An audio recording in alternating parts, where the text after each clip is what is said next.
Hola, anda.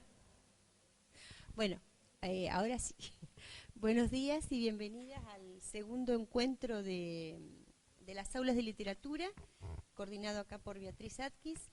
Yo voy a iniciar un poquito este segundo encuentro con un power muy chiquito que preparé un poco. Bueno, yo soy alejandrina, para los que no saben, soy la que estoy un poco con el tema del aula virtual, soy la que estoy leyendo el tema de las biografías lectoras que ustedes mandaron. Y bueno, yo preparé esto como para un poquito orientarnos. Perdón. La consigna del primer módulo que propuso Beatriz era relatar justamente la propia biografía lectora. Ella proponía que el relato podía partir desde una cuestión, desde una postura individual o de esas cuestiones colectivas, digamos, donde uno va sumando lecturas, ya sea en la escuela o porque un compañero nos va recomendando o de pronto la maestra o la bibliotecaria. Eh, y bueno, y los libros, por ejemplo, acá dice, también los libros recomendados por compañeros, los que correspondían a un fenómeno de mercado y eran leídos por toda una generación. Libros en los que se basaron películas exitosas en la época. Nadie puso libros basados en películas exitosas. A mí me aparecieron un montón de películas. Por ejemplo, Mujercitas tiene un montón de versiones. A mí, por ejemplo, me quedó la del año 49, creo que fue, y que Liz Taylor hacía el personaje de Amy. De Amy. Des- claro, después Moby Dick, por ejemplo, es una película también que del año, por ejemplo, 50 y pico, que lo que yo no sabía, que el guionista de esa película había sido Ray Bradbury, por ejemplo. Bueno, después Oliver también es una obra literaria que se ha llevado al cine hasta inclusive en forma de musical, o sea, aparecieron muchísimos. Yo lo que le decía a Beatriz, que esta actividad me pareció preciosa porque es como que van apareciendo, digamos, uno empieza a recordar y ese trabajo y empiezan a aparecer títulos que uno pensaba que, bueno, que estaban olvidados y realmente están dentro de uno, trabajando dentro de uno, por más que uno no los recuerde en forma consciente, en forma... muchos de los libros que ustedes relatan hoy o que comentan, que los marcaron, me hacían acordar a mí de un montón de lecturas que yo me había olvidado y sin embargo están ahí como haciendo una especie de latido, digamos, callado, pero que evidentemente está y que nos ha formado, como dice Borges, que él no ha sido tanto por lo que escribió, sino por lo que leyó, y es realmente así. Bueno, entonces, esta era la primera actividad que era de carácter obligatorio. Y después nosotros, no, perdón, Beatriz propuso dos actividades más que eran optativas, que era la reescritura de algunos pasajes narrativos del cuento La Pilaraña ataca por primera vez y última vez. ¿Se acuerdan que lo hicimos acá? Bueno, Claudia me propuso que lo compartiéramos, digamos, en el foro también. Hubo muy poquita gente que lo compartió, pero como la idea es, esto no está cerrado, digamos, o sea, se puede seguir subiendo, digamos, así que cuando ustedes quieran, mándenmelo que yo lo subo. Y la otra propuesta que había hecho Beatriz eran tres propuestas de escrituras basadas en tres ejes: mi calle, mi escuela y mi universo. Hubo dos o tres personas que escribieron solamente mi calle. La idea es que se complete, digamos, con los otros dos recorridos, pero ya les digo, sin apuro, cuando ustedes quieran, lo van haciendo y lo vamos leyendo entre todos. Y después se sugirió un cuestionario optativo para evaluar el nivel de comprensión de lo que se expuso en el primer módulo.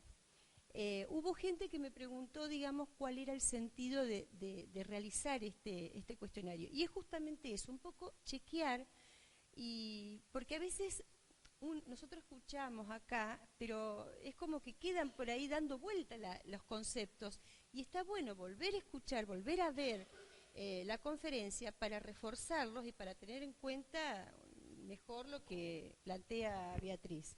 Así que bueno, ese era el sentido. No era obligatorio, era optativo, pero es una cuestión de carácter tipo autoevaluativo. Bueno, directamente ya yendo, perdón, a las biografías lectoras, yo más o menos acá preparé los títulos que saltan así en letras rojas. Fundamentalmente de los cuentos tradicionales, bueno, algunos mencionan las versiones y otros no, digamos, pero que son los que marcan el inicio de cualquier formación lectora. ¿Cómo se llama? Eso es así, digamos. O sea, están los cuentos de Grimm y los cuentos de Perrault. Y el ganador de todos ellos es Caperucita Roja, por excelencia. Yo ahí traje una ilustración que pertenece a Gustave Doré, que fue un ilustrador inglés muy importante del siglo XIX, que él retomó los cuentos clásicos. Él ilustró mucho Don Quijote de la Mancha y la Biblia. Esto es un grabado, digamos, él lo hacía en piedra. No, perdón, en metal, en chapas de metal, claro. Bueno, y traje ese diseño porque me parece muy interesante, aparte uno de los momentos, ¿cómo se dice?, importantísimo del cuento, digamos. Bueno, después muchos mencionan los libros de lectura. Los libros de lectura. Y el nombre que resuena bastante es el de Páginas para mí 1, 2 y 3. Con las aventuras de Tomás y Ana. Bueno, y los que me encantaron fueron las historietas, que yo también me había recontra olvidado de una que se llama Patricia el hada buena del bosque, me había olvidado que era una foto historieta. Sí. Claro, tal cual. No, lo que me había olvidado por completo. Entonces, yo le decía a Beatriz que a mí lo que me pasa, que cuando yo empiezo a leer, a veces de pronto digo, ay, ¿qué era esto? Entonces lo empiezo a buscar. Entonces, puedo estar horas navegando en internet. Y me encontré con la historieta de Patricia y me acordé de la cara de la chica. Lo que no sabía es que la chica tenía 17, 18, 19 años y seguía siendo el personaje de Patricia. Pensé que estaba en un programa. Bueno. Creo que era el Club Digital. Eso no me acordaba yo.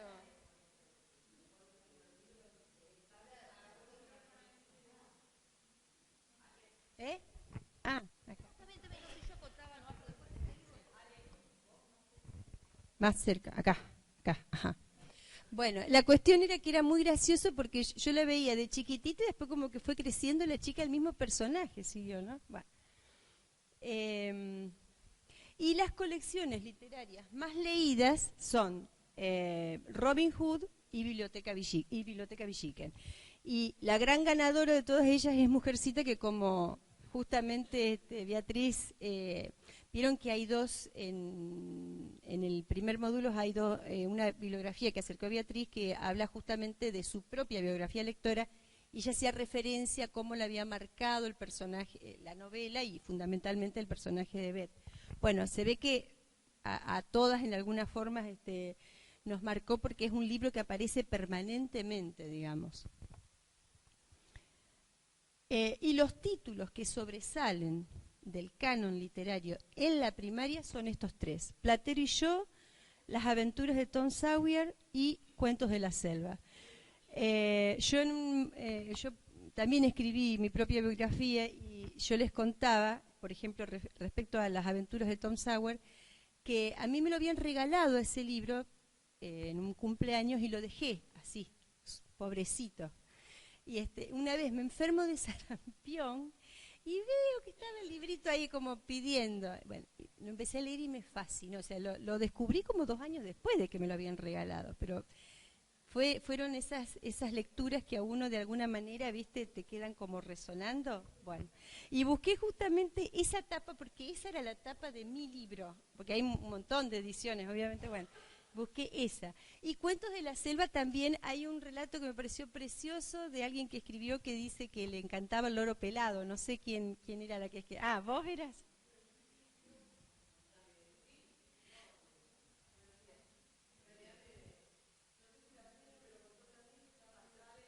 Perdón. Supongo que a todos nos ha pasado igual. Era tan mágica la lectura y yo lo veía tan vivo el personaje. Y de ahí me enamoré, porque todas estas generaciones, hace 19 años que soy señorita, así que todos mis nenes han tenido la lectura de mis relatos. Y ya algunos casi me los sé de memoria. Así que atrapante, el Cuentos de la Selva.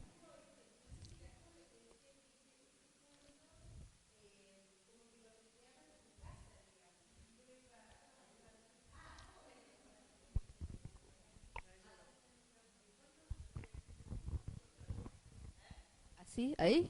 Pues Cuentos de la Selva, lo que tiene en relación con esos tres textos es que sigue siendo canónico. Platero y yo ya no, y Tom Sawyer tampoco, digamos, dentro de la escuela. En cambio, Cuentos de la Selva sigue funcionando escolarmente, sigue formando parte del canon literario escolar. Sí. Y Platero y yo, sí. Yo no sabía leer, me lo leía mi mamá cuando tenía 4 años. Entonces yo me iba imaginando toda la historia del loro pelado y lo iba imaginando en el ambiente de mi casa, en los árboles de mi patio, y me fascinaba. Quería que me lo leyera 10 veces seguidas, más o menos, y todas las noches. Por eso me marcó mucho ese cuento. Y los grandes escritores, porque Quiroga puede ser capaz de registros tan diversos, digamos, este acercamiento a los chicos y el horror modernista de los otros cuentos. El almohadón de plumas, no sé si lo han leído, La gallina degollada, Claro, bueno, sí, son sí. textos que... Es capaz de registros diversos dentro Claro, de pero bueno, de esos su tres marco, ¿no? libros son los que aparecen sistemáticamente. Y en el nivel secundario se extiende un poquito más con Mi planta de naranja lima, El diario de Ana Frank, El Principito, Martín Fierro, Don Quijote.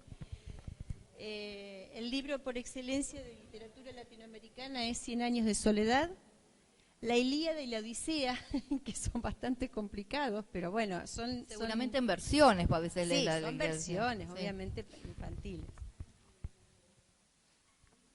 Y la obra poética que sobresale es de Pablo Neruda, de Alfonsín Storni y de Becker. Mucha gente habla de Becker y la relaciona muchísimo con el entorno familiar, sobre todo con su mamá, que las recitaba. Sí, ¿vos querés? Pero vos fuiste la que pusiste eso. Bueno, yo lo que le decía a Beatriz y a Claudia, que a mí me habían conmovido muchas de las historias que ustedes cuentan, que está muy, muy, muy relacionado con lo afectivo. Más allá de la obligatoriedad de pronto de los textos que se imponen desde el canon y todo eso, la mayoría de ustedes relata desde una experiencia afectiva, ya sea a partir de la voz de la madre o a partir del hermano mayor. Alguien cuenta que hay un hermano que en una chica que vivía en el campo. Ah, vos eras, bueno, claro.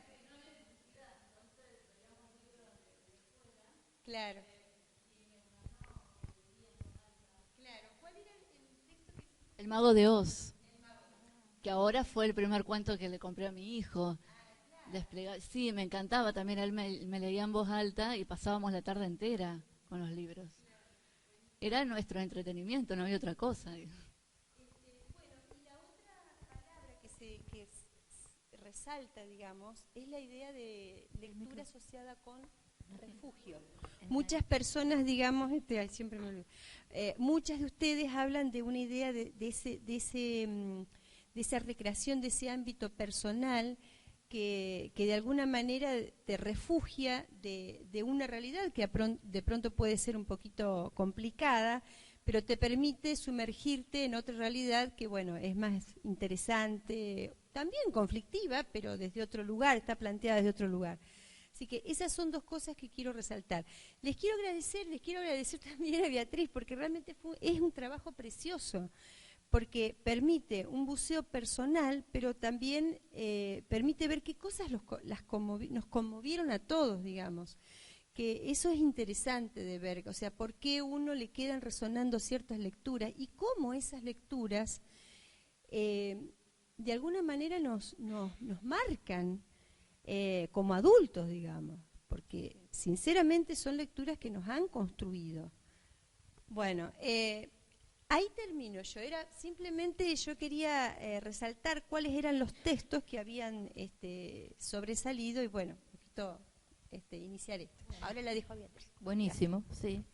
Bueno, la idea justamente del ejercicio era hacer una introspección personal respecto de la propia, del propio camino y del propio recorrido lector, y después de socializarlo por esto que decíamos en el encuentro anterior sobre la memoria cultural compartida, ver de qué manera uno puede conectarse con otro a partir de sus consumos culturales en general y en particular sus consumos culturales relacionados con la lectura literaria, que es el recorte que hacemos acá. Bueno, ¿qué tal? Acá estamos de nuevo. La idea muy interesante, la síntesis de Alejandro, manoseado y de tu biografía lectora, ¿escribiste sobre eso? Ah, claro. Claro. Ay, ese es el... Ay, ¿qué colección es esa, Julieta? Ah, de Peuser. Uy, claro, qué bueno. Claro, porque está la cuestión de género, viste que estaba marcado. Las mujeres leían Mujercita, los hombres leían Salgari. Había una marca de género ahí. Qué lindo, sí. Y también. Ah. Sí, sí. Ah, ¿tenías uno? Yo traje uno solo. Porque yo... El misterio del escudo escocés. Era por los que más me gustaba. Primero estaba el que más me gustaba y último el que menos me gustaba. Claro. Hacía el índice así, los ordenaba así a la vez. Claro, un buen criterio, no era orden alfabético, sino por gusto, bien. Y además, no sé si les pasaba a ustedes con las colecciones que yo me acuerdo con mi hermana marcábamos atrás los que nos podíamos ir comprando o pidiendo en la lista. ¿Sí? Los que tenés, claro, que te marcaban. Fíjense la incidencia del mercado, porque es idea de colección, la idea de tengo este libro porque va a haber otros que siguen, y en líneas generales eran colecciones, en algunos casos, accesibles a precios populares, por eso se ha perdido un poco esa idea, el mercado ya no funciona de ese modo. Socorro de Bornemann, también creo que lo leí como a los 12 años. Sí. Lo que pasa es que está forrado, porque en esa época mi mamá me forraba todos los libros para cuidármelos, me los forraba con nylon, con todo. Entonces, bueno, también está Socorro, que era importante. Pero yo igual, en mi biografía lectora puse nada más que Sandokan, y después puse otro texto que no es muy conocido, que era la biografía de una reina francesa, sí, esa soy yo.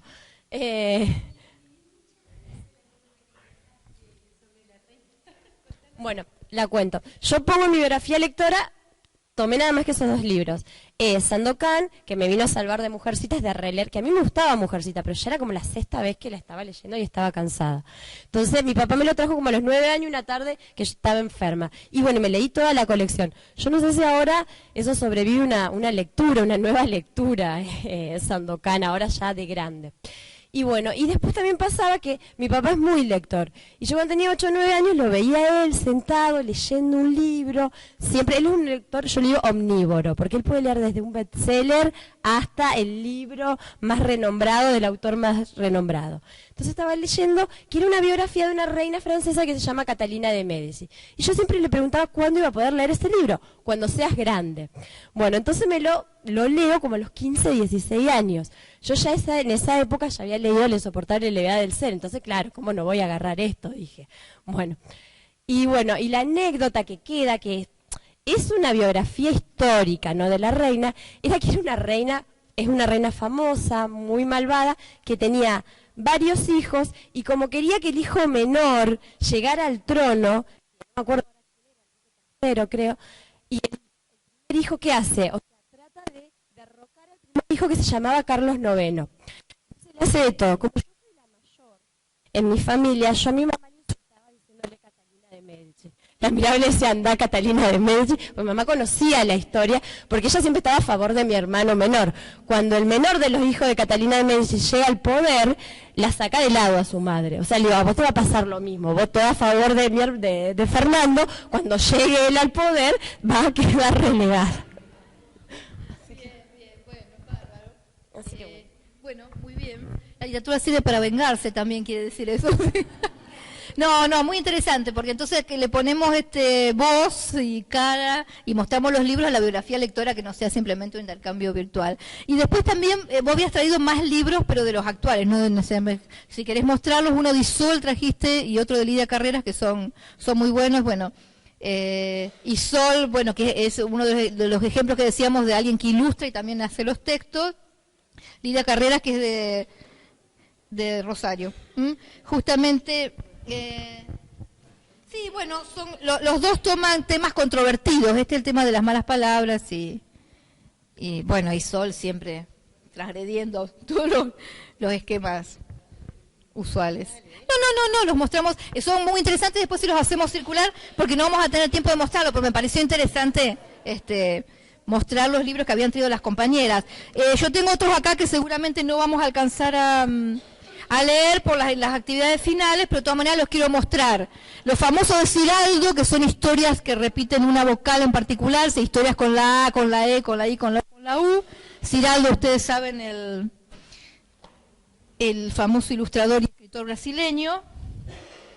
Y libros alternativos, yo no me acuerdo si los mostré en la clase anterior como libros de nombres o de coplas, creo que los había traído, como para ver puertas de entradas diferentes. Como habíamos visto acá que la construcción de la historia podía ser no convencional, de todas maneras se puede entrar al juego literario, al juego de ficción, a partir de prácticas que son muy, muy caras a los chicos. Por ejemplo, estos son los libros de Melantoni y de Graciela Repun.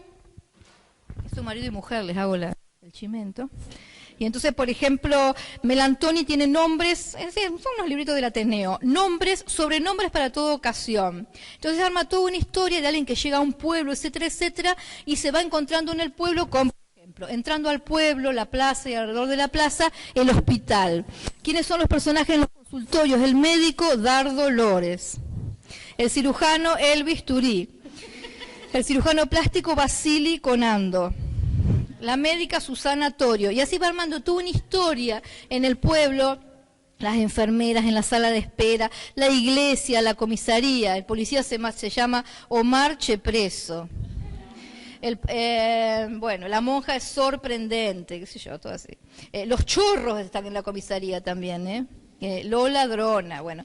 En el gobierno municipal, en la escuela, en el teatro, entonces arma toda, le da una secuencia narrativa a esta práctica tan usual de los chicos, que es jugar con los nombres propios. Entonces quiero decir que la puerta de entrada para jugar a la escritura literaria puede venir no solo de la literatura convencional. De la misma manera, acá Melantoni y Graciela Repun hacen también para el Ateneo una recopilación de coplas, desde coplas de tradición oral hasta otras coplas que se las inventan. Entonces lo dividen en coplas tradicionales y en coplas modernas. ¿Alguien conoce algún aro? ¿No? Sí, todos deben conocer y no lo dicen acá. En el medio de la mar caí de una piragua y cada vez que gritaba tragaba 3 litros de agua. En el medio de la mar yo me encontré un submarino, comí todo el chocolate, le di la leche al vecino. Algo tan simple como ver la cuestión de la polisemia, como submarino significa 2 cosas diferentes y por eso se puede jugar, De las aves que vuelan me gusta el ovni, porque a verlo pasar te quedas zombie. Hay que hacer rimar ovni, Hizo rimar ovni con somni. Bueno, ayer pasé por tu casa y me tiraste el reboque, por no verte despintada me escapé corriendo al toque. Sexista esta. Bueno, en fin, sí. Señores, soy de Itatí y en lugares más hermosos nunca en mi vida me vi. Entonces, toma la tradición popular, recrea, recopila coplas que existen en la tradición popular y en otros casos las recrea, las inventa humorísticamente. Este es el tema de que puede haber diversas puertas de entradas para motivar el trabajo con la oralidad, con la lectura y con la escritura en el aula, y no solo los textos convencionales, en formato de género convencional, cuento, teatro, poesía, etc. Bueno, si no hay más libros para mostrar, seguimos entonces con otras actividades.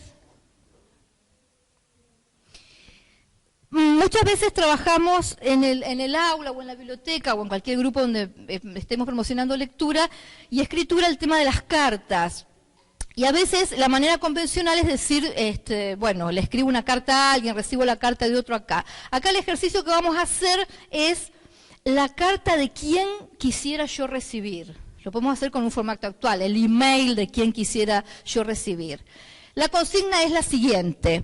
Cada uno escribe en un papelito chiquitito la carta de quién le gustaría recibir. O sea, me gustaría que me escribiera una carta o un email, quien sea. Alguien real, un personaje de ficción, alguien famoso, alguien distante, alguien que ya ha muerto. En líneas generales traten de que sea alguien público, como para que el otro, no alguien de la vida personal de uno, mi abuela, sino alguien público que el otro lo pueda conocer. Porque el ejercicio es el siguiente. Después mezclamos los papelitos, ustedes los sacan. A ver, dígame, alguien, algún voluntario, dígame de quién le gustaría recibir una carta. De Cortázar, bien. Entonces, nosotros mezclamos los papelitos y después alguien los saca, resulta que vos lo sacaste y a vos te toca escribirle la carta a ella como si fueras Cortázar. Entonces, ese es el ejercicio de escritura. Hay que trabajar la escritura, hay que trabajarla. Las consignas tienen que ser... Explico. Digo... No se trata simplemente con, bueno, vamos a hacer esta actividad de lectura, esta actividad de escritura. El punto de partida siempre dijimos variedad de textos en soportes diversos, etcétera. Pero las consignas también tienen que ser variadas. Uno le dice a un chico, por ejemplo, bueno, escribe un cuentito en primera persona. Anda a escribir un cuentito en primera persona, digamos. Estos son ejercicios previos para apropiarse de la voz. Porque ¿cuál es el tema del ejercicio? A quien le haya tocado Cortázar, o tírenme algún otro nombre, con menos estatus literario. ¿De quién les gustaría recibir? No, cualquiera. No, bueno, pero a ver, explico el ejercicio, que no tiene que ser del mundo privado. Perdón, explico la consigna para que se entienda. Explico la consigna de nuevo para que se entienda. La idea es la siguiente. Cuando uno le hace escribir a otro, no es tan simple en el aula hacerle escribir a otro, bueno, y ahora leímos un cuento en primera persona, entonces ahora escribimos un cuento en primera persona. Es complicado llegar a ese resultado final. Este es un ejercicio previo. Porque ¿cuál es el ejercicio? Cada uno escribe el nombre de la persona de la cual, o el personaje de ficción del cual le gustaría recibir una carta. No tiene que ser alguien del ámbito privado, te decía vos, porque el otro, imagínate, que ella recibe, ¿cómo hace para escribir eso de tu hijo? En cambio, si es Cortázar, si es un cantante, si es un actor, si es un dibujito animado, si es un personaje de historieta, yo puedo ir a googlear o a buscar información y entonces puedo asumir la voz del otro. Ese es el sentido del ejercicio, ¿sí? Entonces, es un ejercicio que tiene peso en sí mismo, pero es un ejercicio previo para escribir después un texto en primera persona, porque yo ahí que aprendo, que tengo que escribir una carta asumiendo la voz del otro, por lo cual tengo que investigar. Como lo hacemos rápido ahora, uno va a lo hacemos en grupo y cada uno va a recurrir a lo que ya sabe sobre Cortázar o sobre el personaje que sea, ¿sí? Si vos lo haces en el aula, etcétera, le das un tiempo al que escribe para investigar información y asumir la convención de que estoy escribiendo en primera persona con la voz del otro. Ese es el sentido del ejercicio, apropiarse de una primera persona. Tener más elementos para después poder escribir un cuento, por ejemplo, en primera persona. Ese es el sentido del ejercicio. Lo bueno es que va a ser anónimo, o sea que realmente no tengan drama no es que tenés que decir, quiero que me escriba el súper intelectual. Realmente decís de quién te gustaría escribir una carta y después no confesés de quién sea, digamos. Y hay que hacerse cargo de asumir la voz del otro. Tal vez es interesante para conocer al otro. A veces vos estás en el grupo y decís, fíjate vos cuál es la expectativa secreta de esta persona, tengo que escribirle, qué sé yo. Yo este juego lo hice en un aula, ¿cómo se llama? One Direction, se llama. Bueno, sí que son unos que cantan. Bueno, yo decía, qué bárbaro conocer al otro, finalmente ese es tu interés. Y yo, si está lejano a mi consumo cultural, me tengo que preocupar por enterarme de quiénes son, qué pasa. Y es una manera también de conocer el consumo cultural del otro, quién es el otro. O sea, es un juego que, hecho en un grupo, tiene un montón de implicancias, ¿sí? Entonces, anónimamente, para que escriban en un papelito eso y después si hay alguna caja acá. Y acá una niña del público lo va, si bien.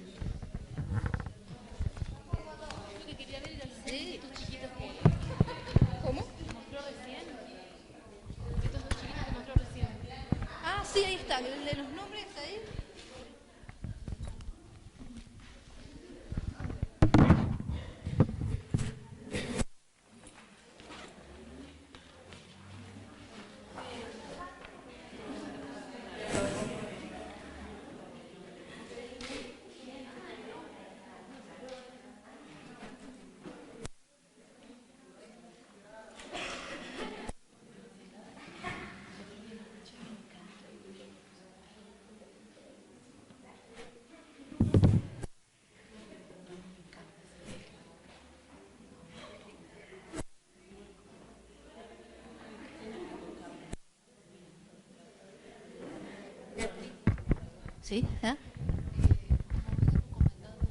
Juego de Tronos. Ajá. La alquilé y empecé a ver. Es demasiado. Es truculenta, sí. Ay, por Dios, terrible.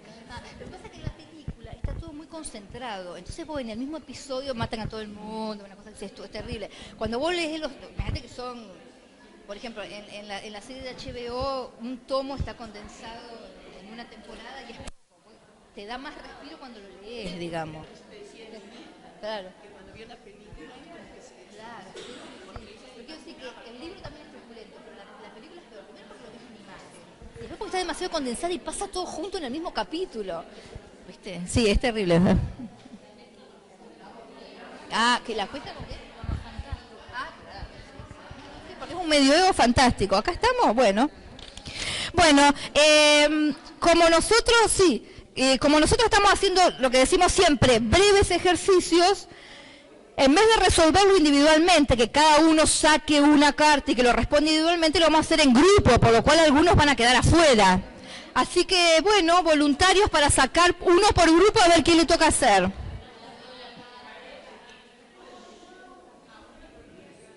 A ver, esperen, vamos, disculpen. Para hacerlo más ordenado, porque hay gente viendo a distancia, vamos a leer en cada caso quién le toca. Me gustaría el Papa Francisco. El Papa Francisco. Ayer pasó esto. Tampoco hay gente de cuarto. En literatura argentina ayer tenía que hacer un práctico los alumnos sobre Facundo. Entonces me habían preguntado si podían hacerle, todos ustedes han hecho su práctico sobre Facundo, me imagino, esto me miran así las alumnas. Entonces en realidad me dijeron, bueno, ¿le podemos hacer una entrevista a Sarmiento? Sí, se haga el formato que sea. Grabaron un video que era una entrevista a Sarmiento, en los cuales había un único varón en el curso, vieron que hay población eminentemente femenina, y se había puesto una máscara, hicieron como un programa de televisión, con un reportaje, se habían hecho una máscara, y está igual a Sarmiento. Y le preguntaban, por ejemplo, ¿pero qué es Facundo? ¿Es un ensayo, es un folletín, es una poesía? ¿Qué es? Le preguntaban por el género. Fue muy, muy interesante. Y yo decía, ¿de dónde sacaste la máscara? Le preguntaba después porque filmaron el backstage, toda la historia de los bloopers y demás. Me dice, no, era una máscara de Papa Francisco, y la adaptamos a Sarmiento, y la habían pintado, le habían hecho una boca. Extraordinario. Y ahora me acordé con esto, le digo, ¿venden máscara del Papa? Sí. Y la venden para que los alumnos del profesorado la transformen en Sarmiento. Entonces, ustedes tienen que hacer una carta por el Papa. Sí, perdón. Hijitus. Tienen variado. ¿Qué? Sí. Cartas para mis héroes, digo yo. Entonces, me di el lujito de leer la carta que le había hecho Sarmiento en el Bicentenario en la Feria del Libro de San Juan. Y Atahualpa, a Evita, qué sé yo, San Martín, Belgrano, todo eso.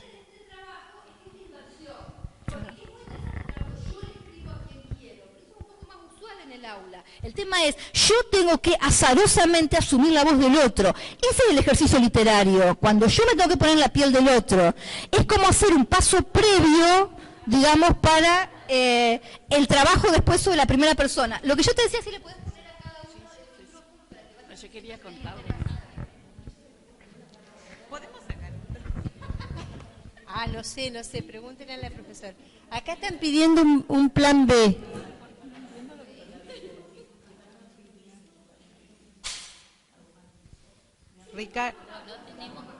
Ricardo Piglia. Bueno, dale.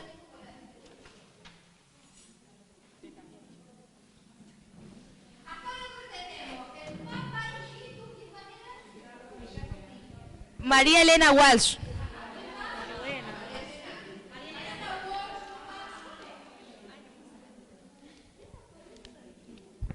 El Chavo del Ocho.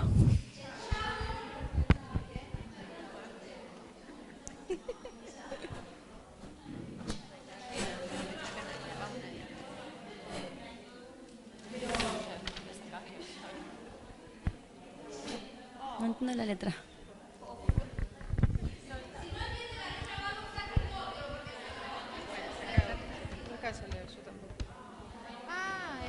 Guille, el de Mafalda. Guille el de Mafalda. Guille el de Mafalda. El hermanito de Mafalda. Facundo Arana. Bueno, ya hablamos de Facundo recién, pero este es otro. Perdón, lo hago así para hacerlo más rápido. Sí, ¿quién más? Johnny Depp. Y bueno, acá. También. Bucay, acá.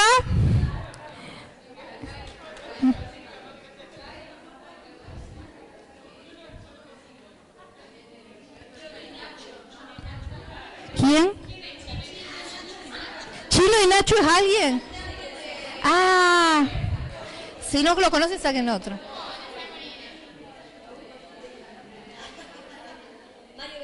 Benedetti, bien. Entonces, es bien ecléctico, ¿eh? Hay personajes... ¿Me escuchan un segundo? Hay personajes de ficción, hay personajes reales, la idea es... Mientras yo iba a calentar la comida, di una consigna de que tenían que hacer... tenían que hacer sobre una caperucita de acuerdo a la personalidad de cada uno. Una que era alemana, una caperucita en alemán, dos correntinas en distintos puntos de corriente, una porteña que está viviendo en Concordia lo hizo todo con el lunfardo, qué sé yo. Bueno, y así no lo escribieron. Sí, lo escribieron también, pero salieron unas cosas tan lindas, no hemos muerto de risa, y grandotes, pero... Porque la experiencia que está contando y el libro que mostró la compañera, lo que demuestra son estos ejes que estamos hablando, la selección de textos y las actividades. Vamos a redondear un poco qué es lo que pasó con estas últimas actividades que propusimos acá y con los textos base. Tomamos textos solamente icónicos, pensando solamente con imágenes, viendo qué se podía trabajar desde la propia imagen, desde la mímica, etcétera, o agregándole globitos de historieta y demás. Vimos textos mixtos, con imagen y con código verbal, pero con historias contadas de manera no convencional. Vimos textos como El cuento mío, un texto de formato convencional, cómo fue adaptado por una obra de teatro desde lo verbal a lo no verbal. Y ahora vemos cómo uno le puede poner a los estudiantes una consigna que tiene que ver con el género, con la tecnología incorporada. Lo tuiteo, lo escribo para Twitter con 140 caracteres, ¿sí? Y cómo puedo ir viendo las variantes intertextuales, ¿sí? Y ahí se incluyen los aportes de las compañeras, digamos. Un texto base, un libro que intertextualice Caperucita invirtiendo roles. Caperucita es la perversa, etcétera, o la que gana al final, o esta experiencia que decía la compañera, adaptar la Caperucita a la propia personalidad, a las propias características del sujeto. Siguiendo con esta cadena de actividades y tomando el tema del género, ya salimos de la cuestión intertextual respecto de Cuento Maravilloso y vemos otros textos a través de Twitter, 140 caracteres, con el tema de la identidad. Es resultado de un concurso que organizaron las abuelas en el 2012. Se mira al espejo y sonríe. La sonrisa va más allá. Supone algo que no encuentra. Su identidad es una suerte de atrevimiento. Otro. Y la mano arrugada sostuvo la más joven, y unos ojos infinitamente buscados se miraron al fin. Acá también hay intertextualidad, pero respecto a una cuestión referencial. Uno entiende estos textos, por supuesto, por el tema de que el concurso convocado por abuelas, ¿no? Se supone que participaron o nietos recuperados o gente que tomó la temática de los nietos recuperados para escribir. En tu diente torcido, tu lunar en la espalda, en tu pierna más corta y ese olor que te espera.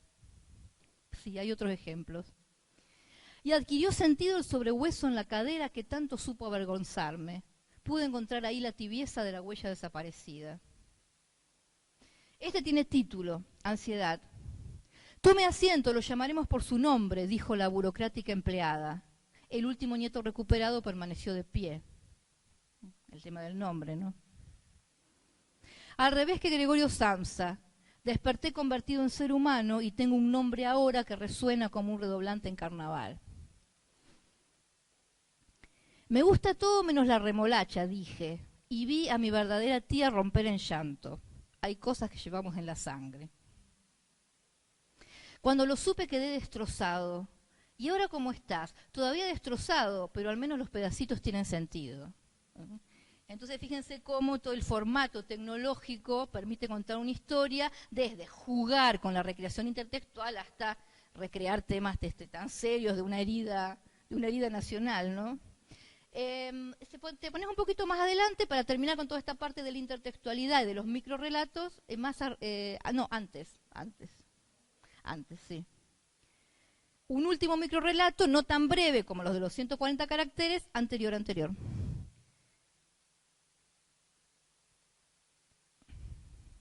Acá, un texto de Marco de Nevi, un microrelato que se llama, Marco de Nevi, ustedes saben, el gran escritor argentino no canonizado, ¿no? Pero de los grandes escritores argentinos. La Bella Durmiente y el Príncipe. La Bella Durmiente cierra los ojos pero no duerme, está esperando al príncipe. Y cuando lo oye acercarse simula un sueño todavía más profundo. Nadie se lo ha dicho, pero ella lo sabe. Sabe que ningún príncipe pasa junto a una mujer que tenga los ojos bien abiertos. Bueno, para que aprendan. Las posibilidades son ilimitadas si tenemos amplia variedad de textos y de soportes y amplia posibilidad de hacer ejercitaciones lo más variadas posible en función de promover la lectura. Antes de hacer un breve corte, les quiero mostrar otros libros que traje. ¿Le parece que hagamos, ¿no es cierto?, un corte, ¿no? Para ver la puerta de entrada de la materialidad de la escritura. Estos son libros de algunas de las colecciones que yo dirijo en Homo Sapiens, de otros autores, y yo traje algunos para vender allá, bueno, para que vean por lo menos. Este es de Graciela Falvo, que se llama Para reírse del miedo. Este es de Graciela Pérez Aguilar y se llama Animales que hicieron historia. Entonces la idea es cómo el libro significa desde todos los aspectos, ¿sabes? Cuando Graciela Pérez Aguilar, que es una escritora de Buenos Aires, se presenta, termina diciendo, me entusiasmé mucho en investigar y escribir el libro, mientras mi perro Merlín y mis gatas Sofía y Pelusa me miraban como diciendo, ¿qué bicho te habrá picado?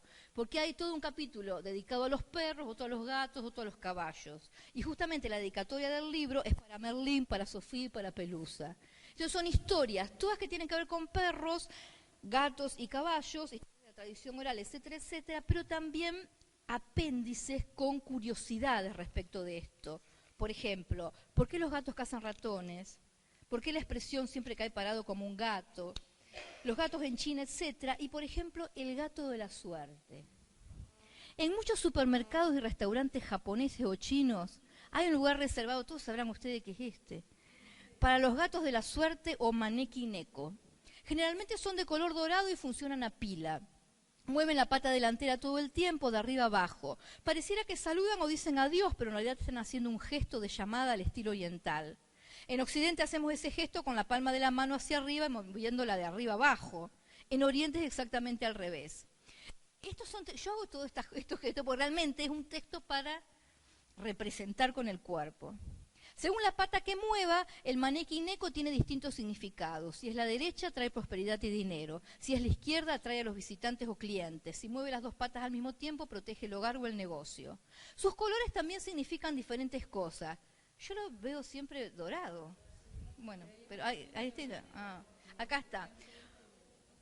Ahora cada vez que entren a lo del chino, que entren a lo de un chino, miren. Un gato de la suerte tricolor. Un gato de la suerte tricolor, blanco, negro y naranja, es el que brinda más fortuna, especialmente a los viajeros. Los verdes, nunca vi, atraen la salud, la seguridad y los buenos resultados para los estudiantes. Ya, vayan comprando el verde. Los blancos significan pureza, los plateados y los dorados proporcionan suerte en los negocios, por eso uno lo ve mucho en los supermercados chinos. Los azules permiten cumplir los sueños, los rojos atraen el éxito en el amor y los negros ahuyentan la mala suerte y aumentan la felicidad. La idea es libros misceláneas donde uno entre una determinada temática desde la ficción, desde la curiosidad, desde la información y todo sea motivación, digamos. Lo mismo con En el bosque hay luces de Luciano Saracino, que son historias de hadas y duendes. En vez de estar solamente las historias de hadas y duendes recopiladas de diferentes tradiciones, hay una sección que es cuando los duendes y las hadas son noticias. Entonces aparecen todas esas noticias de los diarios de gente que vio duendes por ahí, o hadas. En su solapa Luciano dice, está contado en tercera, a Luciano el hecho de que haya chicos de Serbia, Rosario o Atenas que al mismo tiempo puedan leer sus historias es una de las cosas que más le asombran en este mundo. Nunca vio ningún duende ni hada, pero sigue buscando. Y entonces van contando diferentes episodios, por ejemplo, de la película Amélie, que no sé si ustedes vieron, la película francesa. Se llama La encantadora historia de los enanos de jardín liberados. Bueno, es medio larga, por lo cual voy a leer una parte. Durante el año 2006, cientos de enanos de jardín fueron encontrados en un bosque francés como si estuvieran celebrando una fiesta. Lo que diferenció este caso de los otros es que todos los enanos tenían un cartel con la dirección de la casa de la que habían sido hurtados, por si el enano extrañaba a sus antiguos amos. Esta vez la policía pudo devolver las figuras de cera a sus propietarios. Amélie, el fabuloso destino de Amélie Poulain, es un film del año 2001 dirigido por Jean-Pierre Jeunet, interpretado por Audrey Tautou. Y no sé si ustedes se acuerdan de la película donde ella en realidad roba al enano de jardín y después lo hace viajar por el mundo y manda postales, etcétera, etcétera. ¿Cuál es la cuestión? Las historias, incluso ficcionales, se arman desde distintos lugares. Y entonces es interesante que en un mismo soporte convivan historias meramente ficcionales, una historia de un hada o de un duende de distintas tradiciones, celtas, americanas, etcétera, etcétera, pero también informaciones, datos de películas, noticias amarillistas, etcétera, etcétera, porque todo es puerta de entrada para después construir historia. Bueno, este libro se llama En el bosque hay luces, es de Luciano Saracino. Y esto lo dejo allá para mirar. Hacemos un recreíto y volvemos después.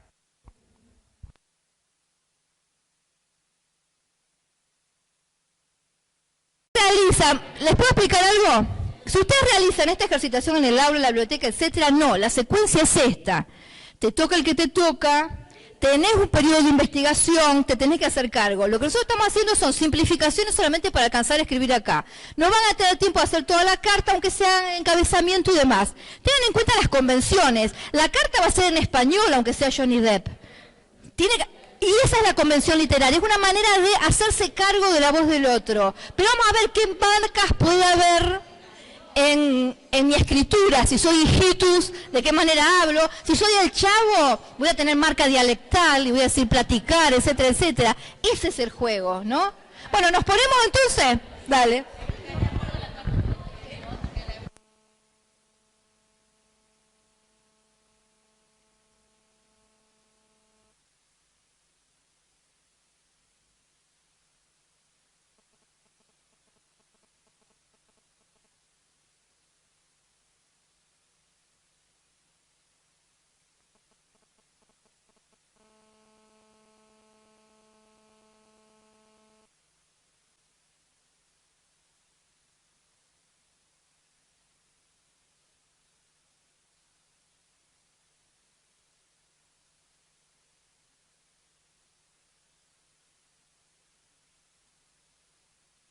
Sí que están escribiendo con mucho ahínco, pero para que nos tengamos tiempo de leer, aunque sea el principio de las cartas, tendríamos que cortar ahora.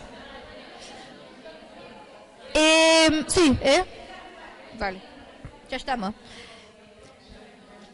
Yo insisto en lo que decía al principio, yo sé que tienen que cortar en la mitad, pero el tema es que después en el foro, así como la primera consigna había sido enviar la propia biografía lectora, ahora es mandar escritura. Entonces, terminen cualquiera de estos trabajos, en grupo o individualmente, las cartas, la de las orejas del poema de Rodari, etcétera, etcétera. La microficción en Twitter con 140 caracteres, es decir, fíjense en el PowerPoint, porque incluso quedaron muchas más actividades que no alcanzamos a hacer, elijan cualquiera de esas actividades de escritura y envíen algún trabajo de ficción al foro. Esa es la consigna de la segunda, de este segundo presencial. Por lo cual ahora vamos a leer solamente una partecita de las producciones, pero bueno, la idea es que las sigan después. Bueno, no digan quién es el que escribe, porque entonces así nosotros adivinamos. Aquí, dale, sí. A ver. Roma, Vaticano, 28 de febrero de 2013. Roma, Vaticano. Querida feligresa. Perdón, ¿con quién quería recibir la carta del Papa? Eso es optativo, si quieren confiesan, si quieren no confiesan. Ya de justo confesar. Vos, bien. Así que diríjanselo a la compañera, así se lo digo. Bien. Querida feligresa, recibí tu pedido de revisión de las normas y leyes católicas referidas al divorcio y a la situación de exclusión en la que quedan tantos buenos católicos. Dado que el corazón tiene razones que la razón no comprende, te absuelve de la culpa que sentís por enamorarte de una persona divorciada. Este tema será tratado en el próximo concilio para reformar el dogma referido al mandamiento no amarás a la mujer de tu prójimo, en este caso el hombre. Esto lo veo improbable, lo veo un poquito improbable, pero no importa. Estoy en la carta de disposición, recen por mí. Bien. Yo, te entiendo el sentido del ejercicio. Yo realmente tengo que asumir la voz del otro, y ese es el primer paso para escribir una ficción en primera persona. Hacerme cargo de la voz del otro y que sea un discurso coherente. Bien. Cuando uno realmente hace este ejercicio con todo el proceso, haces la carta, la mandás o el email, por el medio que sea, le llega al otro, etcétera, etcétera. Bien, ¿quién más quiere leer? Acá hay una carta terrible, que es de Jorge Bucay. ¿Quién quería recibir Bucay? Vos, bien, ajá. Es más difícil con la persona. Bueno, estimada profe. Bueno, nosotros pusimos estimadas profes. Porque no sabían quién era, claro, el destinatario. Se supone que vos en realidad sabés quién es el destinatario cuando lo escribís, sí. Viendo desde la lejanía la situación que están pasando y que sus trabajos en el aula se tornan una tarea desafiante en una sociedad ansiógena, obsesiva por el éxito, superficial y narcisista, donde los límites entre el yo, el ello y el superyo se vuelven difusos, me solidarizo con ustedes. Les pido que se pregunten, ¿cuál es su verdadera misión en la vida? ¿Ha sido acertada la elección por la docencia? Para despedirme les parece dejo un sábado a esta hora. Yo dije que era un poco terrible. Para despedirme les dejo una de mis frases más conocidas: la crisis es el comienzo del cambio. Bien, porque, insisto, producir un discurso que sea coherente. Está bien. ¿Qué más? Dale. Bueno, no sé quién quería a Juan Carlos Calabró. ¿Alguien quería a Calabró? No, ¿quién? ¿Quién quería recibir la carta de Calabró? Bueno, no sé. Bueno, no importa, bueno, a quien sea. Asumimos uno de los personajes, bueno, Santa Fe, 28 de septiembre de ¿Decía 2013. Calabró? ¿No habrán entendido mal lo que decía? Está bien, sí. Dale. ¿Sí? Calabró, bien, dale. Bueno, cartas ciegas para una mujer muy especial. Soy Aníbal, el number one. Nosotros asumimos uno de los personajes porque tiene varios. Sí. Bueno, estoy de paso por Santa Fe y esta noche la reventamos en mi topolino. Esta noche mato a 1000, chiquita. La vamos a pasar bomba. Tengo unas piezas de Leodán en mi vitrola que nos van a hacer despeinar con un ritmo loco hasta que canten los gallos. Bueno, para que me reconozcas voy a estar en mi topolino rojo, me voy a poner mi clásico atuendo, la camiseta blanca, mis pantalones petiteros, medias al tono, ojotas, y para pasar el tiempo llevo el mate. Te tiro las agujas a las 20, al lado de la Gallega, en el Carribal de la Costanera. Aníbal, el number one. Bien, buenísimo. Pero fíjense cuántas competencias necesita uno para escribirlo y para interpretarlo también, digamos. Las nuevas generaciones que no vieron a Aníbal, por ahí se quedan afuera. Ese es el tema de las complicidades. Es un ejercicio que da mucho rédito, digamos, cuando uno lo pone en secuencia. Sí. Bueno, no sé quién va a ser la destinataria. ¿Quién era? Puerto Rico, 28 de septiembre de 2013. ¿Quién es? Chino y Nacho. Chino y Nacho, no sé por allá debe haber sido... Allá va. Yo no sé ni quiénes son Chino y Nacho. No sé ni quiénes son, ahora me entero, sí. Dale, sí. A ver. Mi niña, no sé si te ves reflejada en estas palabras. A ver, sí. Mi niña bonita, lo que siento por ti es ternura y pasión. Tú me has hecho sentir que hay en mi corazón tanto amor. ¿Esas son letras de canciones? Esa es la letra de claro. En nuestro próximo recital, que será por tu bella ciudad, te reservamos el lugar especial para las fans preferidas. Te contamos que estamos componiendo una canción nueva y te la vamos a cantar en nuestro próximo reencuentro porque fuiste nuestra inspiración. Muchos muac para ti, mi niña chula. Muy bien. ¿Hay otro? Sí. A ver, dale, sí. Nosotros un mail que manda Cenicienta. Bien. Amiga, no sigas quejándote. Ahora tenés lavarropas, enceradora, delivery ¿Y decís que el tiempo no te alcanza? Podés mirar programas de chimentos, ir de shopping, a la peluquería, al gimnasio. Todo es cuestión de organizarse. Mírame a mí, con todo el trabajo que tenía y me casé con un príncipe. Disfrutá de la vida, que el tuyo te llegará en el momento menos esperado. Y si no, te aconsejo que participe de los foros de solas y solas. No te desanimes, mis hermanastras todavía no pierden la esperanza de encontrar a su amor en Internet. Mandame un mail con las nuevas novedades. TKM. Bueno.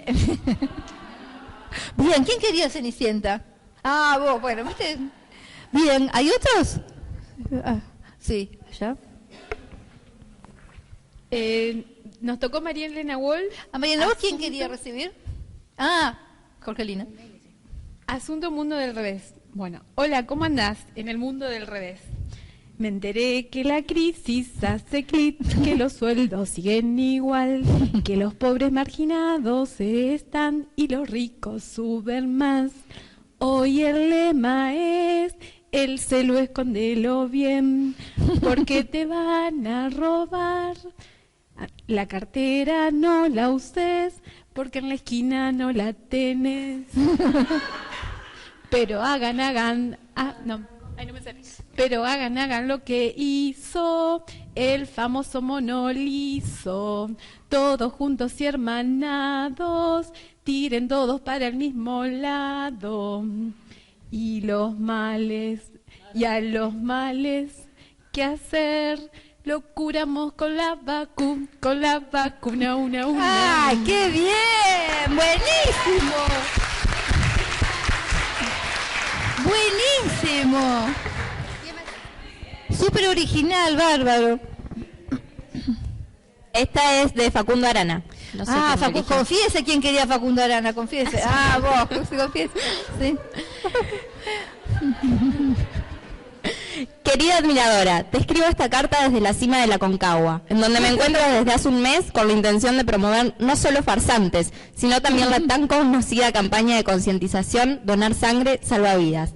Aprovecho esta oportunidad para agradecerte tu apoyo y seguimiento incondicional y para pedirte que hagas eco de esta campaña en todos los lugares donde te sea posible.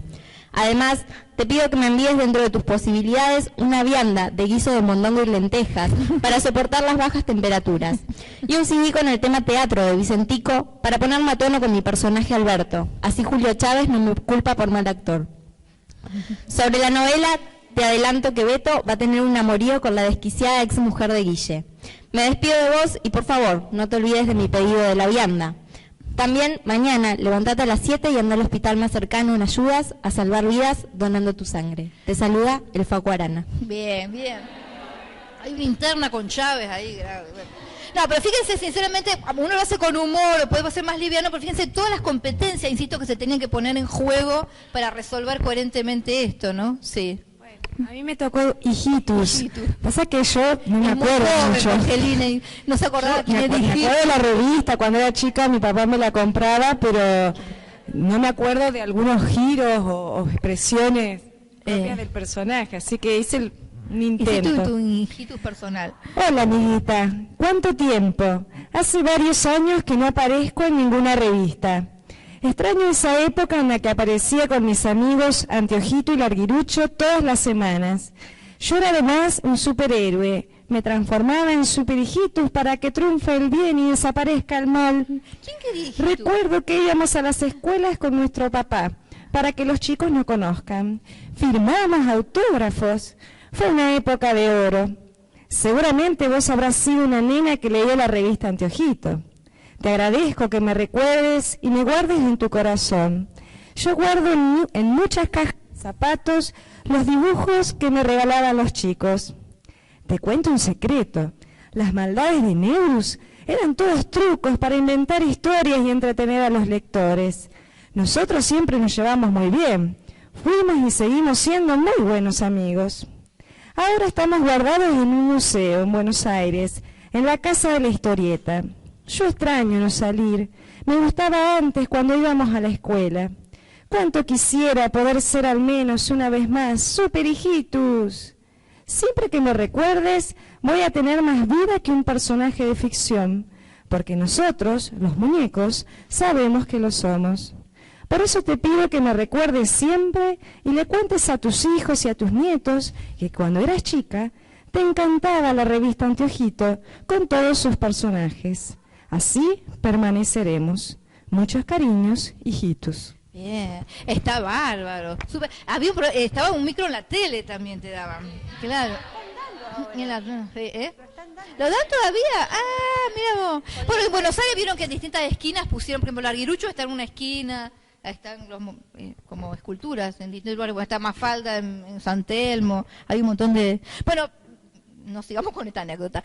Bien, digamos, ¿se entiende la mecánica del ejercicio? En realidad yo lo tengo planteado como una secuencia mucho más amplia, después también hacer una mensajería, bueno, para trabajarlo desde la oralidad, pero por otra parte, uno podría anclar un recorrido lector a partir de esta actividad de escritura. No solo que sea una actividad inicial para que después alguien escriba un cuento en primera persona, sino también para leer una novela epistolar, por ejemplo. ¿Sí?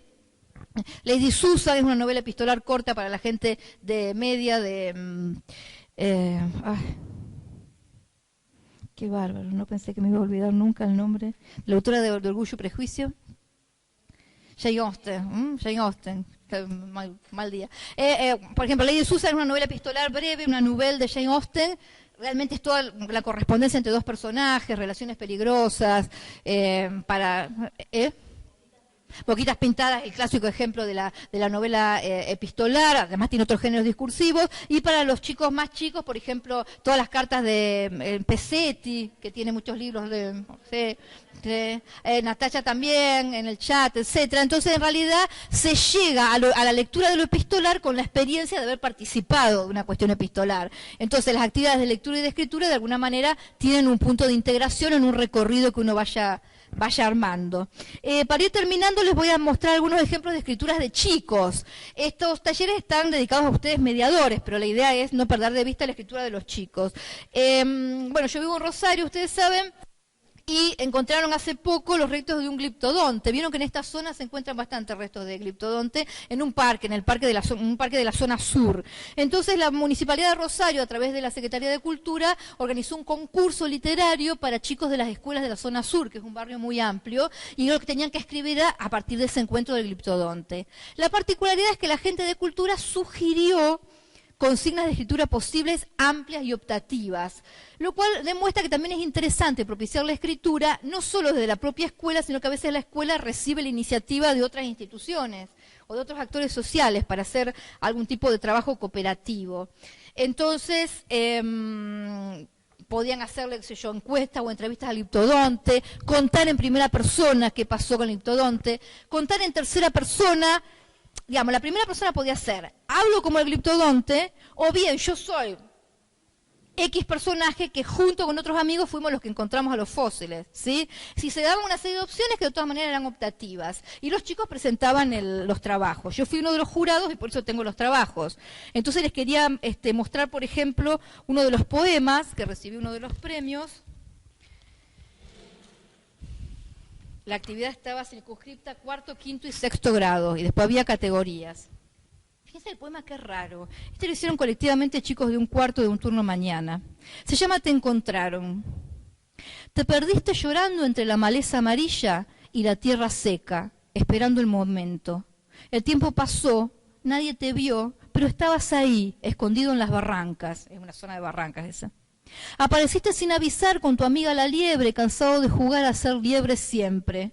Qué pena, tenías un sueño, corazón tierno, cuerpo gigante. Es re triste, me pareció a mí. Porque es tan motivador es ponerse a pensar en el tema del gliptodonte desde un montón de lugares diferentes. Y este grupo, en cambio, de otra escuela, los doy si quieren para que circulen, porque hay varios, ¿no? Es interesante ver la escritura de los chicos. Están agrupados en folio por escuela. Por ejemplo, hicieron un trabajo compartido. Si quieren, en cada folio hay varios porque, insisto, están agrupados por escuela. O están marcados ahí porque yo lo que fui seleccionando yo para los premios, ¿no? Hicieron un diario de un viaje a pasado. Entonces, cada chico hizo colectivamente un capítulo. Entonces era una máquina del tiempo y entonces cada uno iba haciendo un capítulo de lo que pasaba. Iban hacia el pasado y encontraban lo que era Rosario en la época en la prehistoria y se encontraban con el gliptodonte, entonces cuentan la historia de qué pasó, porque el gliptodonte quedó ahí, etcétera, etcétera, hasta llegar al presente.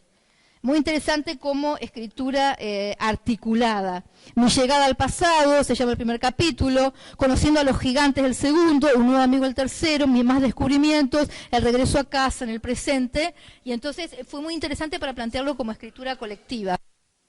Bueno, si lo quieren hacer circular, fíjate, está en este folio.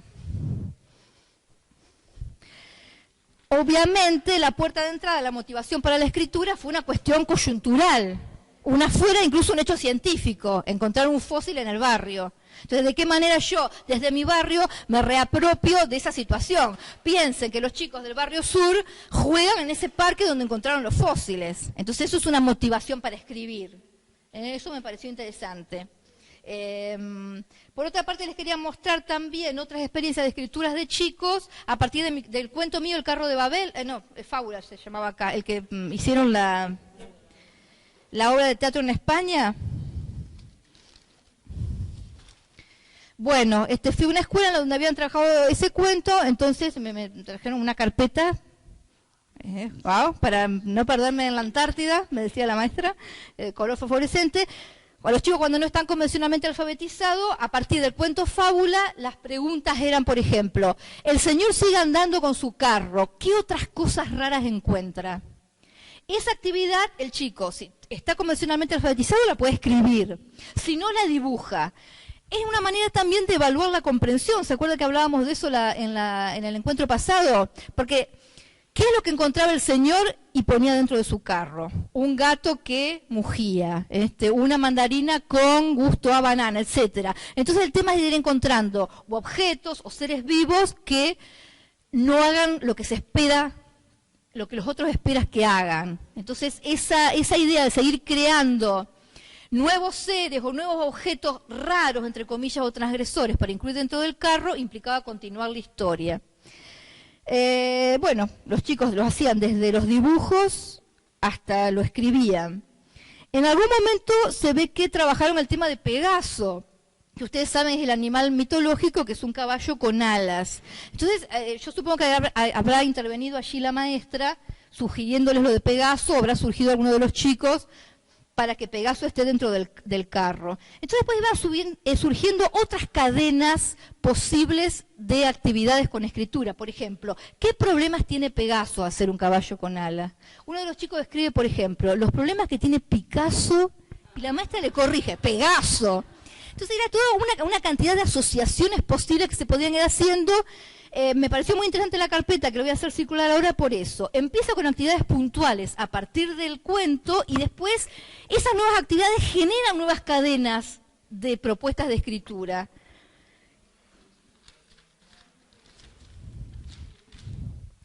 Quiero mostrar esto, son sobre todo ejemplos de primaria. ¿Sí?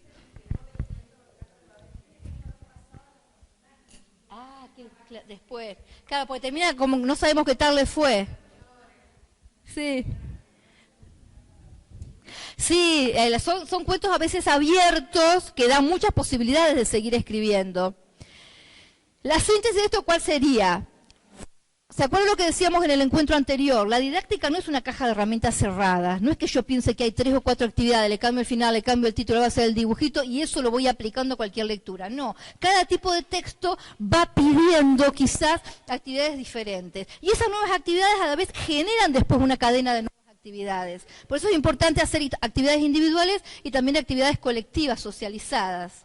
Y el punto de partida no es solo el texto, a veces el punto de partida es el objeto libro, a veces el punto de partida es un hecho circunstancial, como este encuentro de los fósiles del gliptodonte en un barrio de Rosario, etcétera. Estar atentos a que hay un montón de acontecimientos, situaciones, textos entendidos en sentido amplio que pueden ser motivadores para la escritura.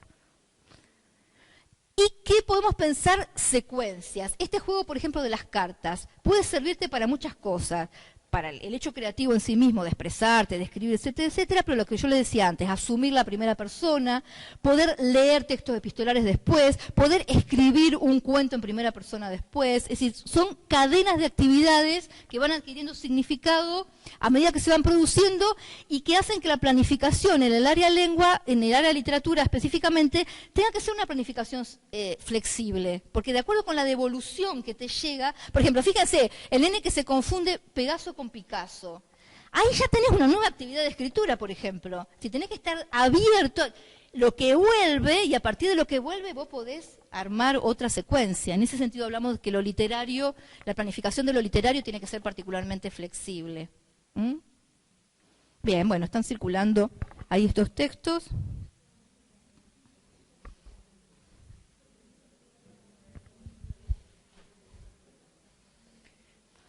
Y para terminar, sí, porque ya nos vamos, que es súper tarde, leo uno de los textos de Para reírse de miedo, que me parece que de Graciela Falvo, que es uno de los libros de las colecciones que dirijo y que traje para mostrar, que es breve, y quiero terminar con este cuento en particular porque me parece que aúna un montón de características de lo que estuvimos viendo en relación con lectura y escritura.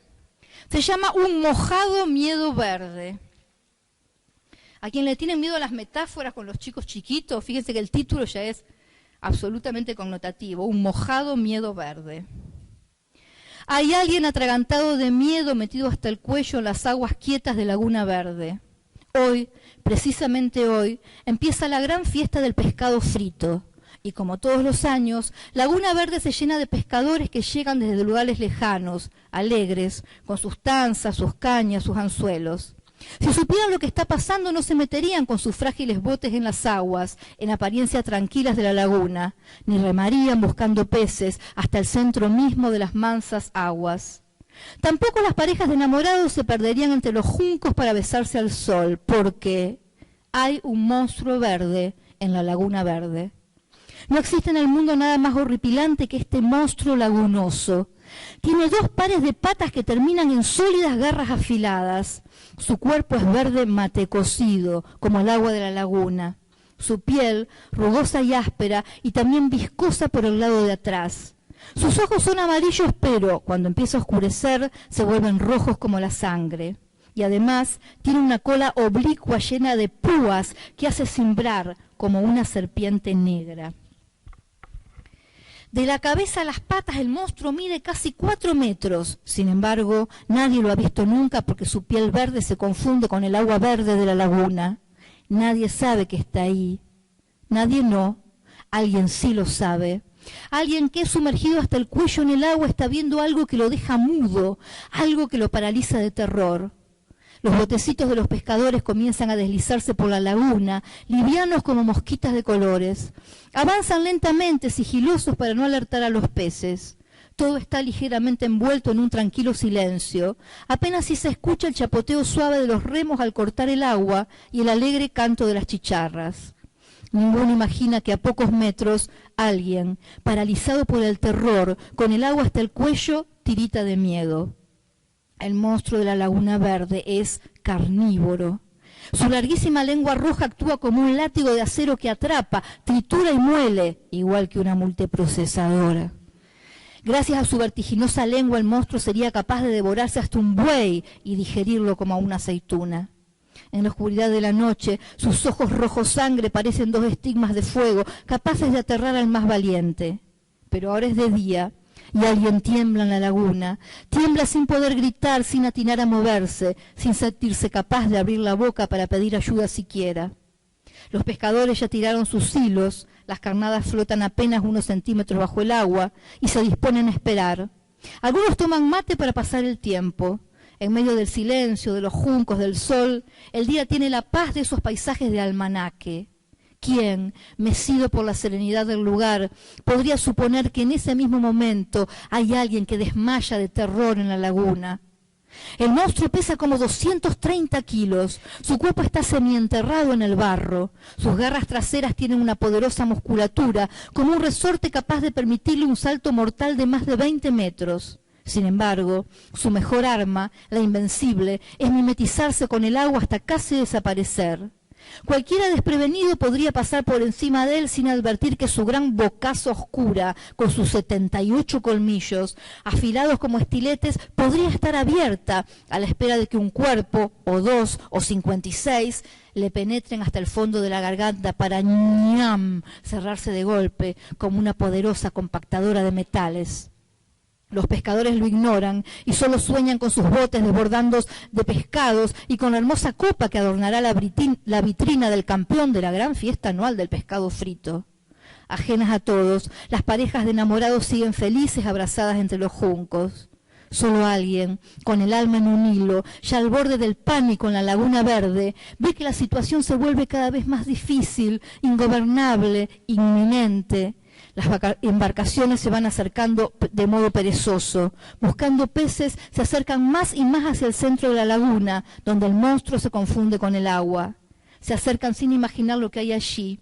Ya rozan con los remos sin querer la horrible piel viscosa, la gruesa piel verde del monstruo verde de la laguna. Y el monstruo, que ya hace rato que los ha estado viendo aproximarse con sus cañas, sus tanzas y sus anzuelos, no puede evitarlo y tirita de miedo, se hace pis del terror. Trata de hacerse chiquito, de desaparecer, mientras se pregunta por qué su mamá se fue y lo dejó tan solito en ese horrible lugar. El tema es la sorpresa del punto de vista del narrador, digamos, que justamente trabaja con